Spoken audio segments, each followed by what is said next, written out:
Hi, sweet boy. Yes, I do have a snack for you. Hi there, thanks for joining.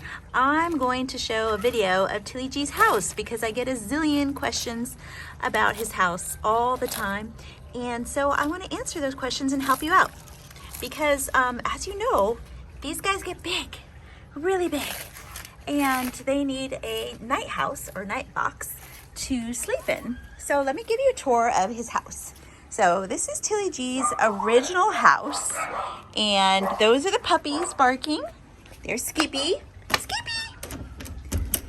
Hi, guys. Okay, you guys stay here. All right, sorry about that. So here's his original house. And this house is about, I think, 2 feet by 3 feet, something like that. Here's his new, bigger house, okay? So why I want to show you his house is that a lot of times I see these small babies, the sulcata babies, in aquariums, and that is not the right house for these guys. They need, first of all, tip number 1 is that they need a house with a lid. Yes, this is my turtle ring. So it has to be enclosed, and the reason why it has to be enclosed is so that it keeps the humidity in. Now you can see that this door was about, I think it was about 16 inches across, and we had to widen it about 3 inches because he's gotten so big. And so let's go in and I'll show you his house. Here's his new bigger house. We also had to extend this. This is like, I think 3 by 4 feet. You can see that it's a little bit taller, wider than his original house, but he loves his house. So you might be asking, okay, how many houses does this tortoise have? He has 3 houses. This is his original house.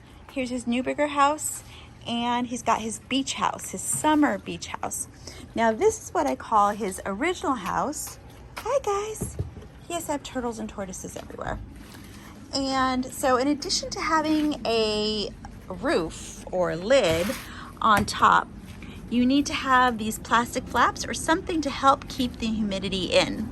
So let's take a peek. Okay, so inside his house, you'll see I have this webcam. It's a motion-enabled webcam. It's got audio, night vision. It basically tells me on my iPhone every time there's movement, so I can keep a track on him. Here's his temperature gauge and hygrometer. This is also connected to my phone so that at all times I can know the temperature of his house. Here's another temperature gauge. I used to have, when he was smaller, on this hook, I used to have a heat lamp hooked to here, but now that he's so big, I don't need the heat lamp. But I do have this heat mat here for him, and that helps keep him warm on those cold, chilly nights. But now that it's winter, we are going to take that out, and we don't need it anymore because it's hot here in California. And so this is his regular heat mat right here. I'm gonna take that out. You'll also notice, here's another tip for you, is that you want the clear plexiglass here. This helps clean up when he does anything, when he, excretes urates or he goes to the bathroom. It makes for really easy cleanup. And then you'll see all the cords are up and out of the way, like so. And then all the cords are connected in the back here. And I have it covered with a plastic bag so that when I water the lawn, it doesn't get wet. The hook is here for the old heat lamp. There's a webcam that's connected. You'll see all the cords that go to the back. You can see he's still munching on his, you can see he loves hibiscus flowers. Oh, there's Skippy. Hi. I'll let him out in a second.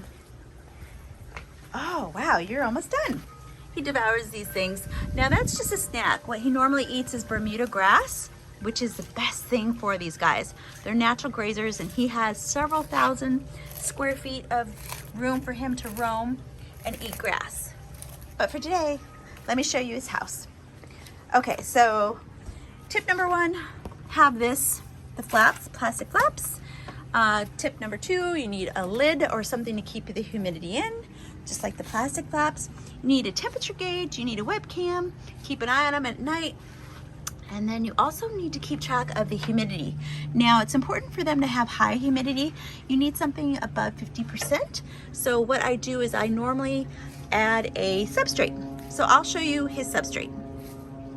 Okay, so when I want to increase the humidity levels in his house, I use a substrate like this one. This is a great one that I like to use. What you do is you take it out of the packaging, you put it in, once it's out of the packaging, you put it in here, you fill the block up with water, and voila, you've got a nice moist substrate that you can put in his house, and it will increase the humidity levels. Now, you might be asking, why do I need high humidity levels? By high humidity, I mean anything over 50%. You need like 60% humidity. And the reason why is it stops pyramiding. Now, Tilly G does not have pyramiding. He has a nice, smooth shell, and that's because when he's growing, he had high humidity in his house. Isn't that right? Can I clean your face? Now, if your tortoise already has pyramiding, which is a bumpy shell, that's okay. You can't reverse it, but you can stop it from getting worse by making sure that they've got a nice humid home. How's that? Was that delicious? He's the sweetest, I know. The sweetest boy ever. Yes, you are. Okay, so that's one substrate. However, here where we live, it gets kind of humid sometimes. So I'm gonna put in hay for him, and I'll show you what I use. Okay, so this is what I like to use when it's humid for him and I don't need a moist substrate. He can smell it. Does that smell good? This is what I like to use. It is orchard hay, and I prefer the orchard hay, so does he, over Timothy hay, because Timothy hay is really hard and sharp, and it's just very bristly. And this is very soft. He likes to burrow in it, and I like to call it an edible bed. It's really, it serves as a bed for him, and he can also eat it too. So who wouldn't want an edible bed, right? So this is orchard hay, and oh, it smells so good. He will eat it, but he prefers the fresh stuff, the fresh Bermuda grass, and he gets a lot of access to it. But if you live somewhere where you don't have access to fresh grass, this is a good alternative for you. And they love it. Oh no, big guy. Wait. Oh. He's like a mini bulldozer. Okay, sorry about that. He was just doing a little soaky soak, a little spa day. That also helps clean his shell, helps hydrate him, and he loves it, so why not do it? It helps expel urates. Urates can build up and cause really deadly stones, so it's really important that he gets a regular spa day. Okay, so you might be asking why the hay? Well, they like to burrow. They really like to burrow deep, and they like to feel their surroundings. So the hay gives them that option of burrowing in their house, and he loves it. And like I said, he can eat it too if he wants, if he gets hungry, wants a little midnight snacky snack. You want a midnight snacky snack? So anyway, that's what I do. But if I find that the humidity goes too low, then I'll put in the other substrate. But this is what I do for now during the hot summer months, and he loves it. And so here's his new bigger house. I'll put hay in there too. And then he has his summer beach house, which is the no frills house. It's nice and cool, and so he's got options, and every night he puts himself to bed and he gets to choose which bed he wants to go into. But they all pretty much have the same items, the webcams, the thermostat, you know, the temperature gauges, all that good stuff. Isn't that right, sweet boy? So hopefully this has helped. I get so many questions about his house because it's really expensive to build your own custom house for them. So this house is basically a dog house that I converted. I got it online.